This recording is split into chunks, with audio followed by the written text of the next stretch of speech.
Um, so we have recording. First of all, welcome to the virtual day of the NC Live annual conference. We're excited to have you join us online here for the day. And the session that you are in is called From Page to Play, Introducing Audiobooks to a University Community. So if you're looking for a different virtual session, you can find it on the Zoom links in the Sketch site or on the conference website. And then my name is Jen Brozick. I'm going to be the moderator for this session, and I need to share some things before we begin.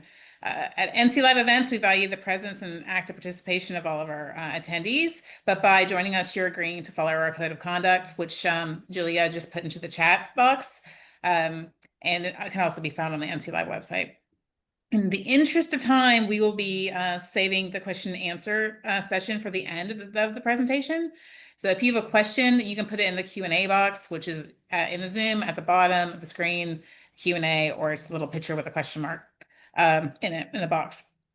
But I'll be monitoring the chat and the Q&A just to make sure if anyone needs assistance or anyone has questions.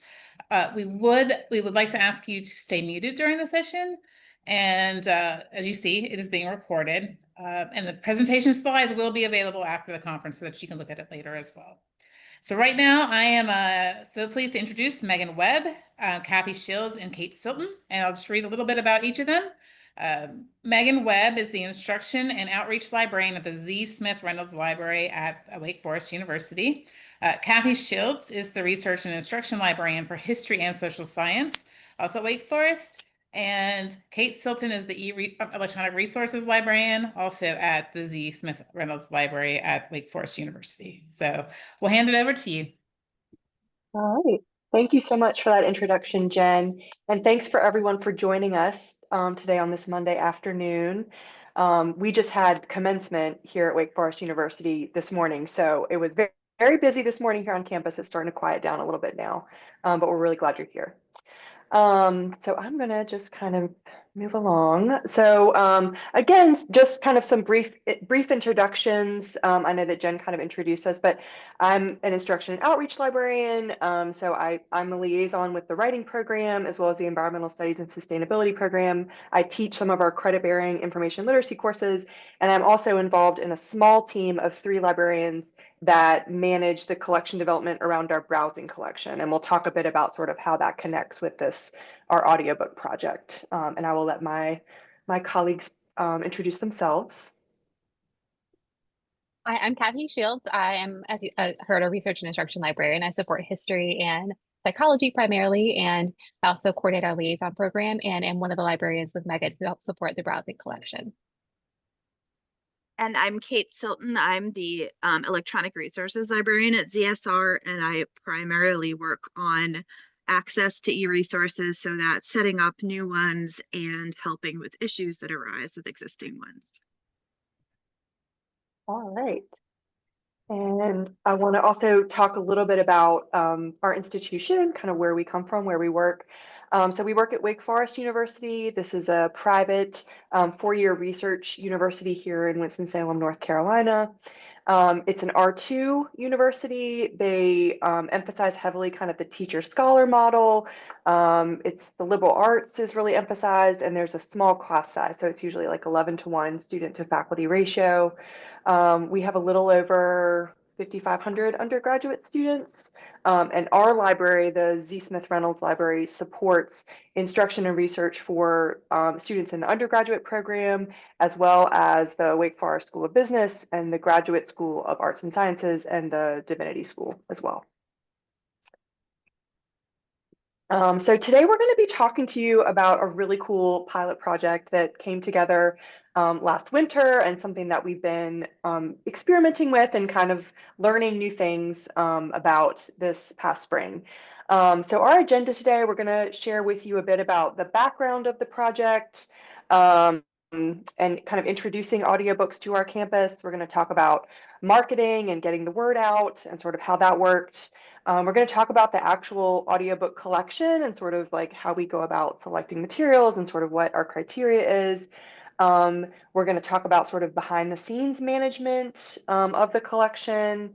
And then we're also going to share some stats and kind of future plans that we've thought about and considered in this first kind of semester of using audiobooks. And then we're also going to leave a lot of time for questions at the end. But as Jen mentioned, like if you have questions and you want to just paste them in the chat, we'll get to those at the end.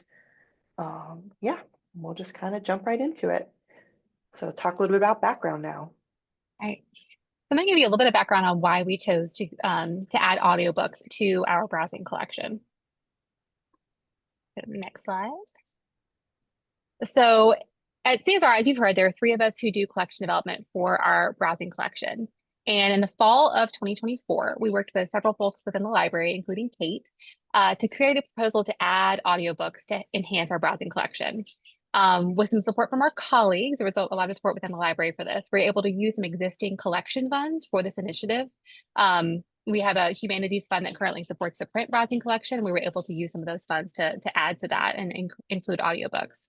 So we did a soft launch of the audiobooks in December to sort of ZSR people and to some of our building and campus partners to test it out.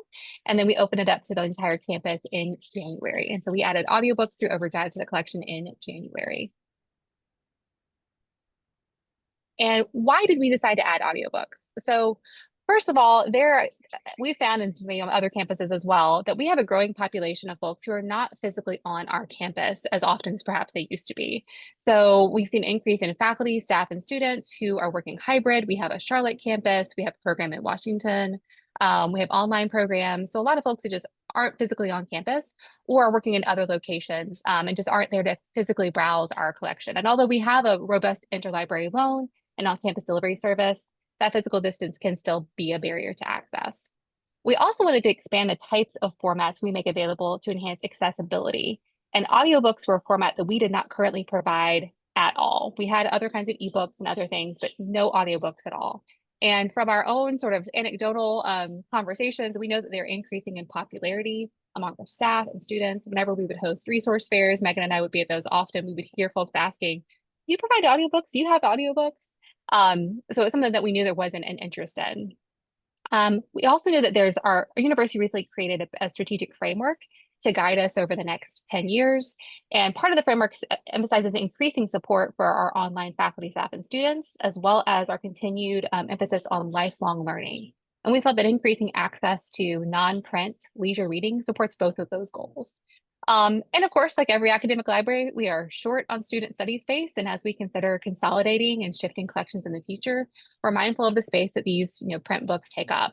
And so while we've certainly not stopped buying print browsing books, that's still an important part of our collection, we also want to explore alternatives for expanding that collection in new ways. Now, one of the questions you might also be asking is why just audio? So if you know anything about OverDrive, you know that they also provide ebooks. And early on, we had discussions about potentially also adding leisure ebooks as well, but we decided to limit our collection to audiobooks. So first, I have to give credit to our colleague Shannon Tennant at Elon University. So early on in our research process, we had a conversation with Shannon because Belk Library had introduced OverDrive to their campus fairly recently. And we're of a sort of similar size, similar undergraduate population. So we wanted to hear from them how that process went. And so she shared that they only provided audiobooks and only through the Cost Per Circ model. And we'll talk more about that later. And we were really intrigued by this idea. And the more we thought about it, the more we felt that it was also a good fit for us as well for several reasons.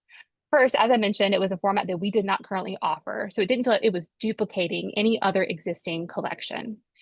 Second, because we were using existing collections funds, right? We didn't get a huge windfall of money to support this new edition. We don't want to stretch our budget, our limited browsing budget to accommodate print, audiobooks, and ebooks as well. And finally, it was a consideration of our own time. And we felt that trying to manage all 3 of those formats would just be too much for us. Again, it takes 3 of us to support this collection. Previously, there was another librarian who did all of it on their own. So we felt that for all these reasons, just adding audiobooks would have the greatest impact for our users.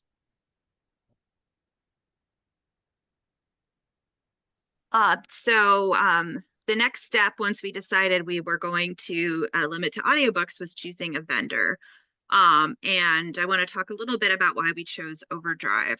We came up with a list of kind of the most important criteria for choosing a vendor. And then we had calls with a couple of different providers that provide popular reading audiobooks to libraries to get a feel for what might be the best option for us. And these here are some of our top priorities. A big one was authentication. We needed to work with our existing authentication methods. Unlike in a public library setting where you're usually entering like a library card number, we needed people to be able to sign in with their Wake Forest credentials. Usability and accessibility, which are really two different things. Many of our users are already familiar with OverDrive, which was a big factor in its favor, like asking specifically if we could get Libby since they've already used it at the public library. We also thought it was a good fit with its accessibility features. It met kind of the standards of what we're currently doing. In terms of title selection, we really wanted to be able to pick our own titles. We didn't want to just have to give access to everything that the provider had. And OverDrive gave us that granularity. And then ultimately, we really needed a vendor that was equipped to work with the academic market. Popular reading, ebooks and audiobooks kind of started out as more of a public library service. So this is a little bit newer to academic libraries. And we really wanted to make sure that the vendor was up to speed on the systems that we worked with and the way that we do things. And ultimately, we found that OverDrive met these needs the best of what was available on the market.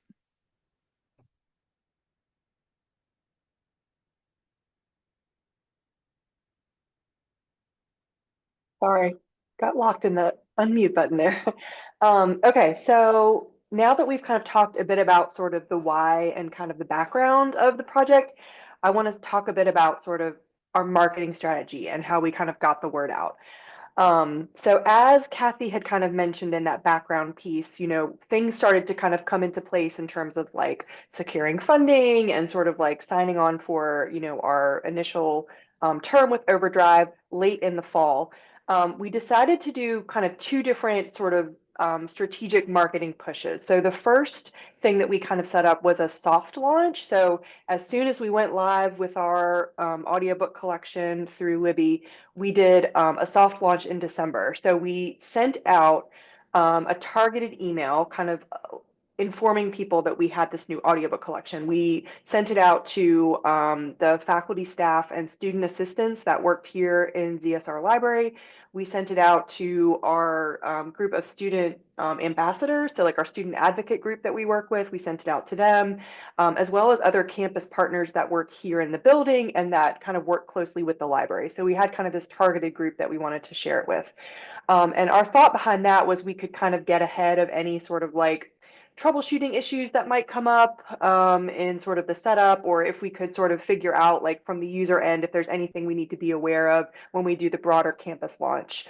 The soft launch went really smoothly. We did kind of include a survey with that, and we also had channels for our participants to kind of contact us directly with any kind of issues that they had. And then in mid-January, so before classes started back up in the spring semester, we did a broader all-campus launch. And this included like kind of a detailed blog post that's linked in the slide, so you can kind of see like how we made the announcement. We also announced it through emails to kind of various constituencies. We let our faculty know, so all of the library liaisons that work with different departments sent out an email announcement. We shared out paper and digital flyers across campus. So here in the library and in other buildings.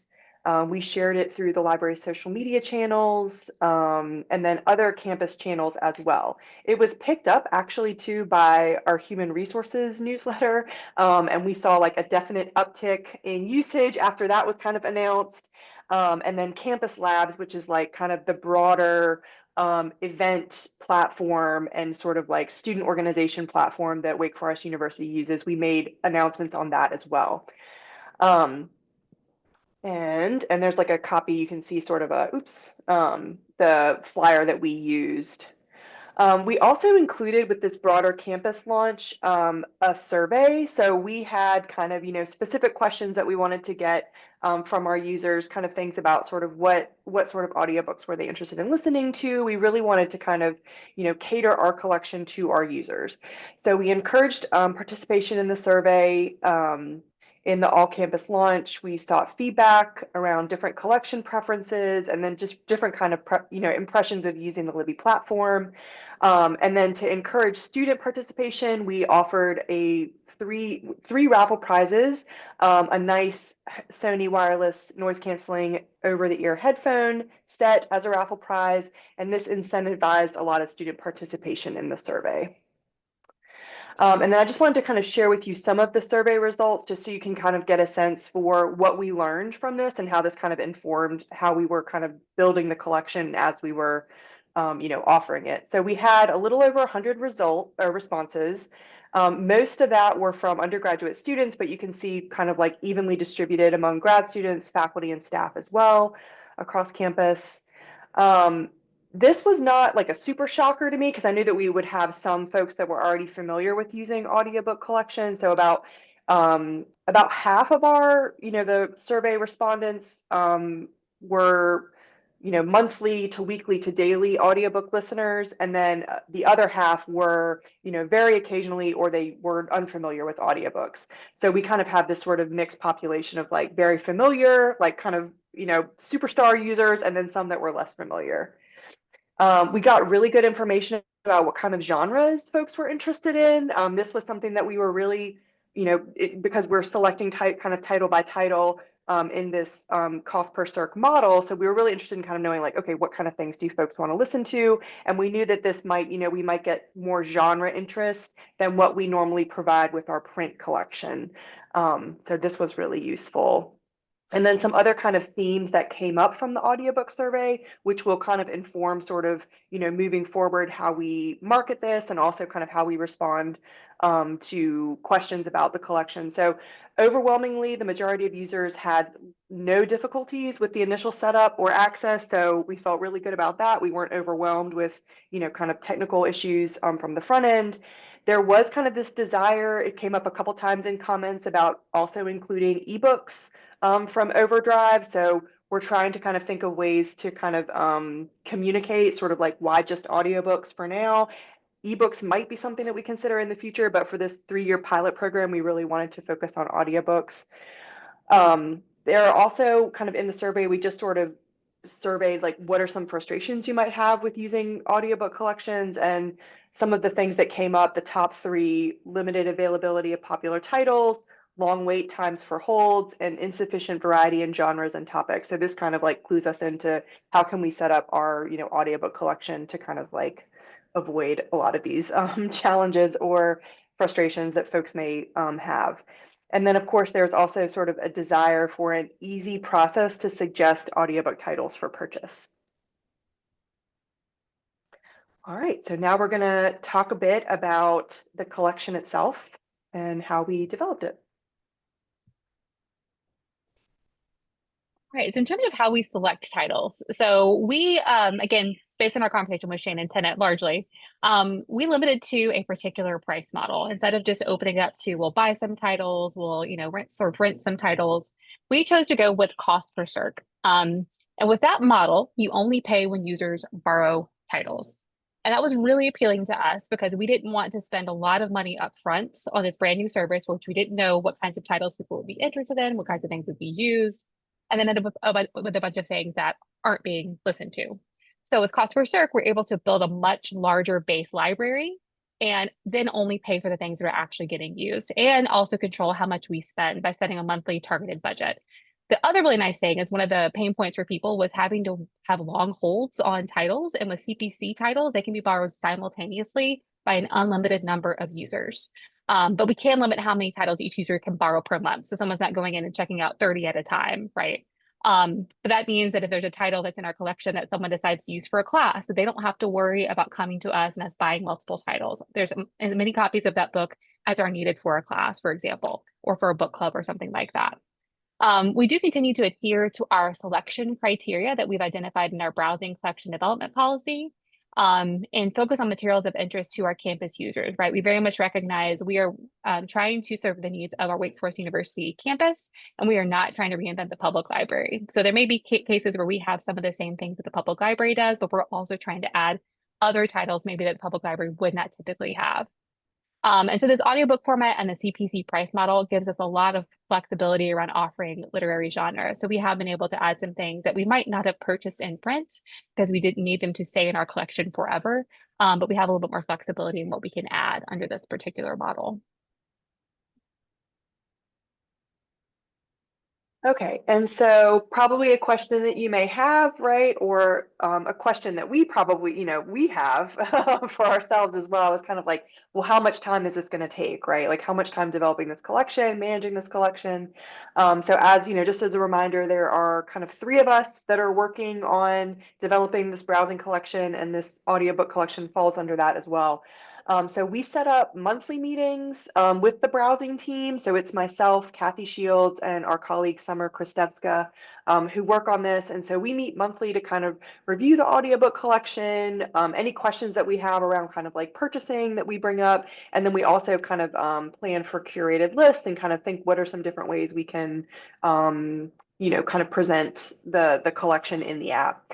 And then in terms of purchasing, and this is again just kind of like an anecdotal, like how much time are you spending on this survey with both Kathy and Summer. So we are estimating we're spending around 2 to 4 hours a month selecting audiobook titles. So that might seem like not a lot of time, and we'll share a bit sort of about how we select and how there are kind of tools built in to help us make that an efficient time process. So some time savers. So if you're not familiar with kind of the OverDrive marketplace, they do a great job of kind of offering recommended selection lists that are sort of built into OverDrive on the back end. So when you log in, you can kind of see like, these are audiobook bestsellers or like new audiobook fiction. And you can kind of like go through and make selections from those lists just to stay up to date on like, these are some audiobooks that might appeal to our audience. They also have like, a really kind of robust search, and you can easily kind of limit your purchase options to cost per circ because that's the model that we work under, and to audiobooks. So that automatically will kind of limit, right, what options you have available to add to your collection. So that makes it a bit more efficient in terms of thinking about what we want to purchase. Another big time saver and something that I really like is the collection development tools that OverDrive Marketplace has. So they have a lot of recommended lists from the OverDrive Resource Center that you can go look up, if it's a particular season or holiday coming up, or they can go by genre or theme or audience or read-alikes. Like there's kind of the sky is the limit in terms of like what sort of reader's advisory list they have available that you can kind of go in and either purchase materials from those lists or create lists of items that you already have in your collection that match the titles that they're recommending. Currently, these lists exist under, so they have kind of like the collection development tools sort of pieced out by like K through 12, public school or public libraries, academic libraries. So they have a lot of collection development tools under public libraries, and our OverDrive rep kind of mentioned to us that they're working to develop more collection development tools for the academic library side as well, which would probably look similar in nature in terms of what they offer for the public library. But those are huge time savers, and they're fun, and they can help you keep your collection fresh. So I'm a huge fan. And then something else that we have used, an OverDrive feature to kind of help us again, sort of like connect the collection to our campus community, is the campaigns feature. So you may, if you're a Libby user, if you use OverDrive, you may recognize this, like if your public library has done like, the next big read or some kind of program where they want everyone to kind of like engage on the same title, you can basically kind of feature a single title, highlight a single title in your collection on the app. So it's like kind of highlighted. And it's a great way to, again, connect your collection to the campus community. So we were very fortunate. Wake Forest University brought in RF Kwong as a speaker this past spring. She came last April, and we were able to kind of like put a campaign together to kind of feature one of her titles, and also to highlight that author event that was happening on campus. So we'll definitely make use of this kind of in the future as we have authors visiting, or if there are like, university sponsored book clubs or different kind of titles that we want to highlight. All right. And then a big question that we had, and then I'll let Kathy take it from here. So essentially what happens if when we run out of our monthly budget. So we set our monthly budget fairly low at first, not knowing how much, how popular this would be. Within the first couple months, we quickly, hit that limit. So as of right now, our head of collection management has been going in and has just bumped up the base amount that we have each month. We sort of have a larger target amount overall set aside for this. And so far we have not hit that larger number. So at this point, it's just been bumping up that monthly amount a little by little. And I think we've sort of evened out at this point. So we haven't hit any overages yet. So far, so good.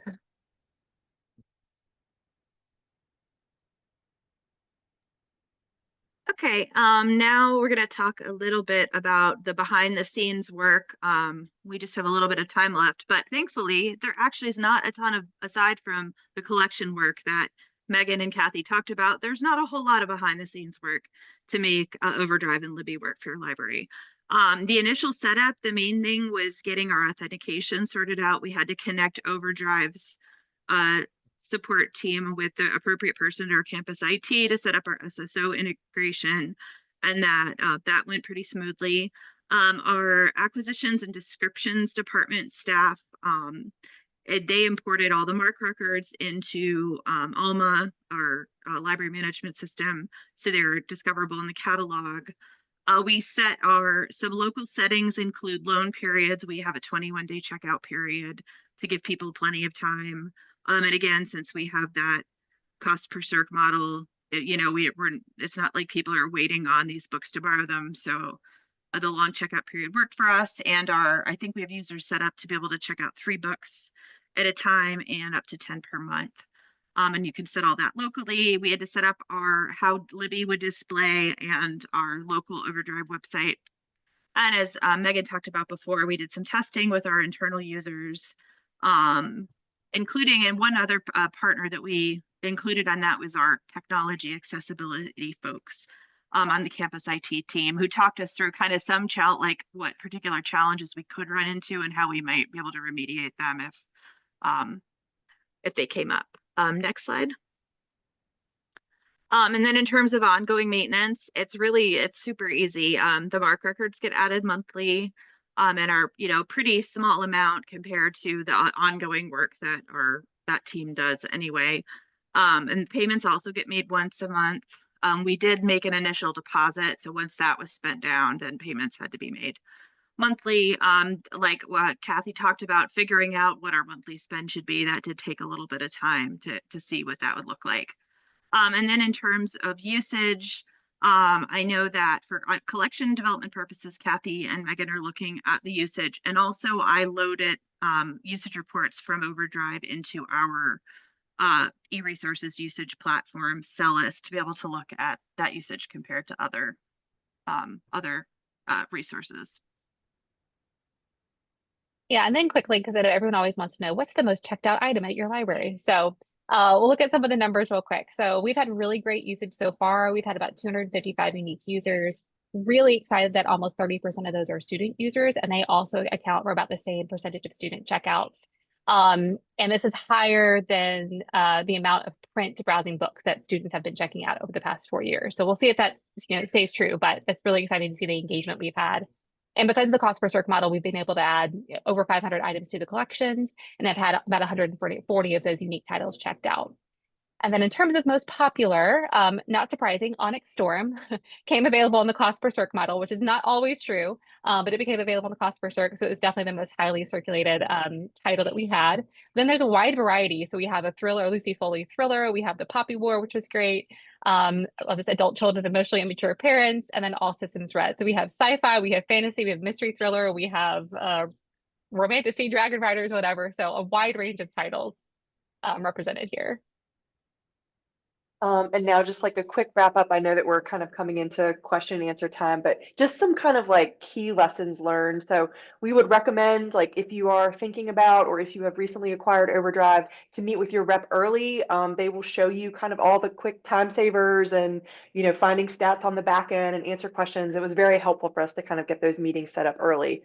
Consider your collection development policy and what community you're trying to serve and your selection criteria, and this can help keep things manageable, because it's very easy to kind of just like try to do all the things, and we don't have time or resources necessarily for that. Know that it can take time to set up SSO integration. For us, it was dependent on our campus IT, so have that time kind of built in, kind of be patient, work with them. Have a marketing plan ready to go. Consider doing like soft launches or beta testing before kind of like launching it to the larger, broader audience. Talking to peer institutions that have similar communities or needs or have been offering audiobooks for a while is also really helpful. You can kind of learn from them and get some ideas again for how to make it work with your campus. Starting small, like we're huge fans here at ZSR Library of a pilot program, and so that's what this is. We're going to kind of see how things go. And make changes if needed, and then building consensus. So it wasn't just the three of us that were doing this. We worked with the whole team to kind of get this audiobook collection up and running. So, talk to your colleagues across teams, get their feedback, get their insights, get everyone on board. Yeah. And I will now open the floor for questions. Thanks. And I'm not seeing anything in the Q&A or chat. So we welcome all your questions, and no questions, put anything in anything you want to ask them.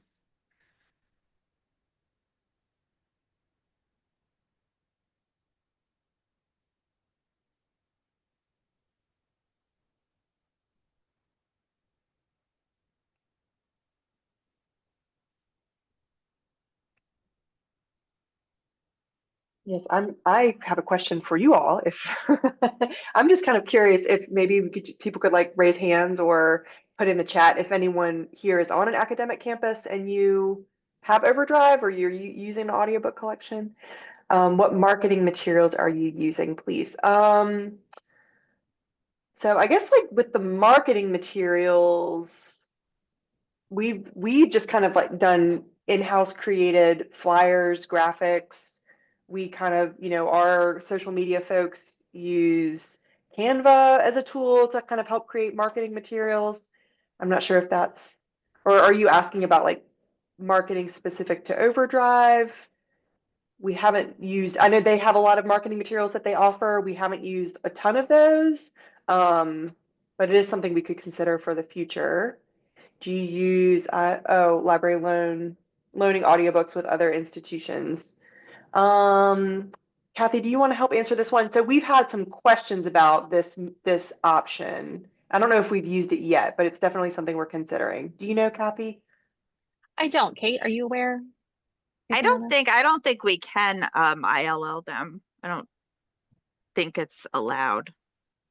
Yeah, I think similar to ebooks, I don't think we're allowed to loan them. Yeah. Typically, if we have a user that may ask for something that's outside the scope of our collection development policies, asking for an audiobook outside of that scope, we're going to direct them to the public library in most instances if they have that available. Certainly, if there's an issue where there's an accessibility, a component where someone needs an audio for accessibility purposes, we work with them to make that available. And Maya asked, do you have any sense as to whether users are discovering these titles in Alma or are they browsing directly in OverDrive? And if it's an OverDrive, how are they getting there from the website, A to Z list, etc.? And Meghan or Kate, do y'all know?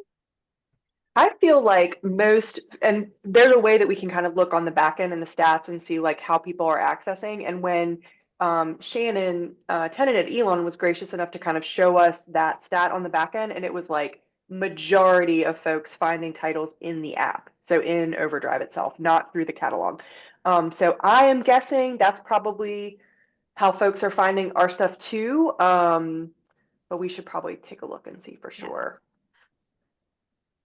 Yeah, and in terms of how they're getting to OverDrive, I think probably like via our marketing materials, we have, I think, instructions on how to get how to get your Wake Forest account connected with OverDrive. And you can also, if you happen to be in OverDrive, you can search for your library's name. So it's possible people are connecting to us that way. Let's see. And Shannon kind of has a question about marketing this collection. Yeah, and so I'd just say, like, you know, kind of using that survey initially just to get a sense for like how many people on campus are aware or use audiobooks. So I feel like learning more about your community that you're serving always helps in marketing things. So I also asked on the survey kind of like, when do you listen to audiobooks? And there was kind of a lot of like, when, you know, on my commute or when I'm working out, you know, after class or whatever. So we thought about like maybe putting up marketing materials like in the rec center, right? Or also kind of like different ways we can kind of push this collection on social media targeted towards our community. But yeah, I'm with you. Like I'm also always interested in what are effective ways that we can market our materials. And I will say that like I think just based on kind of our initial usage, we're really pleased with kind of how it's been accepted here on campus.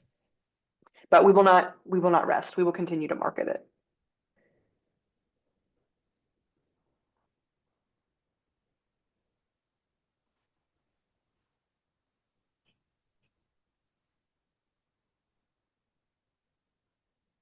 Any other questions or? And you can message us directly too if you want to keep your name anonymous as well. We're happy to read it out.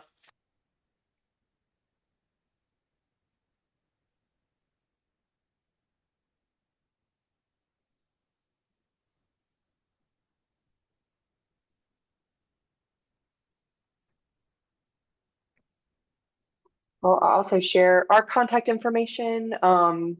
If any questions come up, or if you want to, you know, if you're thinking about, you know, having audiobooks on your campus and you want to talk to us, we'd be happy to talk to you about it because we've learned a lot. We'll probably continue to learn more, but we found it's a really worthwhile resource to offer to our campus community. So we're really glad that we did it.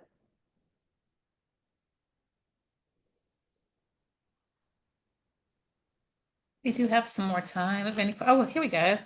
Oh no, just a thank you. David just says a thank you is interesting. Currently, we only get audiobooks. Yeah, Hoopla. I didn't see that. Okay.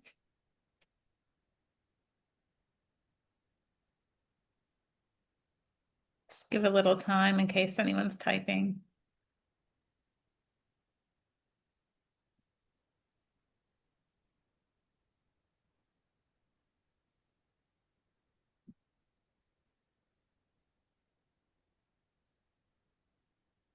Well, do you have any other questions for the audience? Guys, are you good? Okay. Well, we can end a few minutes early. It's afternoon. It's post-lunch. Get it. I just want to thank Kate, Kathy, and Megan for being here and for having a great presentation. I really think audiobooks are very interesting. So I hope it continues to have great success at your library. And thank you everyone for joining us. Please refer to the Zoom schedule for the next session. I believe the next session starts at 2:45, so you have a little bit of a break. Julia put the link to Sketch on the in the chat box. And thank you again for joining and have a great rest of the day. Thank you, everyone. Thanks, everyone. Thank you.